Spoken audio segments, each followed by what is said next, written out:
तर मला वाटतं ते प्रकाश आंबेडकर साहेबांच्या रूपामध्ये आपण सगळ्यांनी करावं. का तुम्हाला सांगतो, कारण की साहेब कितीही मोठ्या मीटिंग मध्ये कुठेही मोठ्या कामामध्ये जर असला आणि आम्ही जर फोन केला तर साहेब त्यांचा फोन आम्हाला रिटर्न येतो. काय काम आहे विचारून ते काम विचारपूर्वक तुम्हाला सांगतो पार करतात. पण साहेब बाकीच्या मंत्र्यांचं जर तुम्ही जर बघितलं तर तुम्हाला सांगतो घोड्यावरूनच शेळ्या राखायचे, घोड्यावरूनच शेळ्या हाकायचे. साहेब हे कुठेतरी आपल्याला आपल्या पक्षाला कमजोर करण्याचं काम हे लोक करत आहेत. हे आपण जबाबदारी आपण तुम्हाला सांगतो की आम्हाला माहित आहे की तुम्ही हुशार आहात, तुम्ही पहिल्या युवराजासारखे नाही. आपल्याला तळागाळातलं सगळं माहित आहे. पहिल्यांदा साहेब इमानदारीने माझ्या दोन्ही लेकरांचे होते त्यावेळेस आमदार होतो, मी जिल्हा प्रमुख होतो, एकदाही फोन उचलला नाही, मला फोनही नंबर माहित नाही. पण सर्वांनी श्रीकांत शिंदे साहेबांची सुद्धा तीच परिस्थिती आहे. केव्हाही जर फोन केला तर तुम्हाला सांगतो त्या फोनला प्रतिसाद असतो आणि काम जाग्यावरतीच त्या ठिकाणी करण्याची ताकद जर कोणामध्ये असेल तर श्रीकांत शिंदे साहेबांकडे असतो.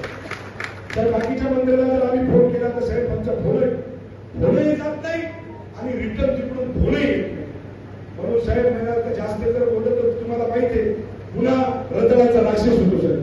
त्याच्यामुळं आपल्याला हात जोडून कळकळीची विनंती की साहेब अशा डुप्लिकेट लोकांना मी म्हणणार नाही, पण पक्षवादी साहेब पक्षवादी आपल्याला साहेब मी तर खास करून तुम्हाला सांगेल की माझं स्वप्न आहे साहेब की येणाऱ्या उद्याच्या 2029ला साहेब आपण जर सगळ्या जणांनी प्रकाश आंबेडकर साहेबांसारख्या सगळ्या जिल्हा प्रमुखांनी सगळ्या आमदारांनी सगळ्या मंत्र्यांनी तुम्ही जशी पायाला फिगरी लावली तसं जर काम मला वाटते माझ्या सगळ्या नेत्यांनी जर केलं तर येणाऱ्या विधानसभेवरती माझ्या छत्रपती शिवरायांचा भगवा फिरल्याशिवाय राहणार नाही.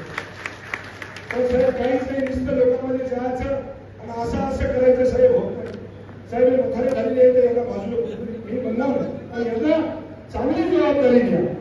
त्याच्याच्यानं होत नाही, ऐकू येईन बोलता येईन चलता येईन. साहेब एम पोरं आहेत ना शेळ्या बाजूला करा साहेब, त्या शेळ्याच्या मागे वाघ नसते, त्या वाघाने जर मला वाटतं आपण जर पुढे जर केलं तर निश्चितपणे शिवसेनेला येणाऱ्या 2029ला पुन्हा एकदा सन्माननीय शिंदे साहेब हे मुख्यमंत्री झाल्याशिवाय राहणार नाही एवढी मला खात्री आहे. साहेब आजही तुम्हाला सांगतो या ठिकाणी सन्माननीय महायुतीचं सरकार आहे साहेब. अंतकरणातून तुम्हाला सांगतो की या ठिकाणी हे महायुतीचं सरकार जर कुणामुळे आलं असेल तर मित्र सांगा इमानदारीने सांगा कुणामुळे आलं, सांगा कुणामुळे आलं.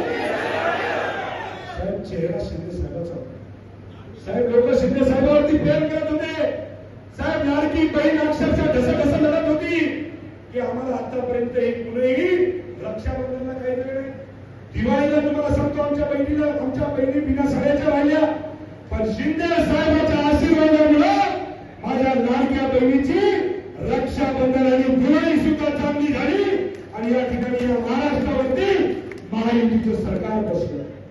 हे साहेब सूर्याला दोन्ही हाताने जर झाकलं तर लपल्या जात नाही साहेब. हे मी नाही, या महाराष्ट्रातला सर्वसामान्य शिवसैनिक, सर्वसामान्य शेतकरी, कष्टकरी, व्यापारी, सर्व जाती धर्मातले लोक एकच म्हणतात नाही नेता असावा तर शिंदे साहेबांसारखा असावा. हे मी म्हणत नाही साहेब, या महाराष्ट्रातली जनता म्हणते. म्हणून आपल्याला हात जोडून विनंती करतो की येणाऱ्या काळामध्ये साहेब तुम्ही आमच्यावरती जी जबाबदारी टाकसाल ती जबाबदारीने त्या ठिकाणी पार पाडल्याशिवाय राहणार नाही असा या ठिकाणी शब्द